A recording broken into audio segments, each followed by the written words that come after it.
Meski saling lapor dan gugat cerai, Jonathan Frizzy dan Dena Devanka masih komunikasi soal anak. Rumah tangga Jonathan Frizzy dan Dena Devanka kini berada di ujung tanduk. Gugatan cerai Dena Devanka terhadap Jonathan Frizzy sudah terdaftar di Pengadilan Agama Jakarta Selatan pada 30 Agustus 2021.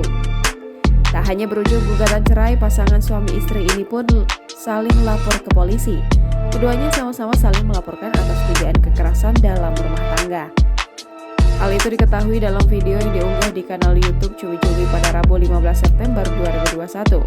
Ditemui di Polres Metro Jakarta Selatan, Jonathan Frizzy enggan menanggapi lebih jauh soal kondisi rumah tangganya dengan Dena. Meski demikian, pria yang akrab disapa Ijong ini mengaku masih saling berkomunikasi soal ketiga anak mereka. Di luar itu, Ijong juga tak memiliki waktu lebih untuk berkomunikasi dengan sang istri. Pasalnya, ia sudah sibuk dengan kegiatannya di industri hiburan. Jangan lupa subscribe, share, komen, dan like ya!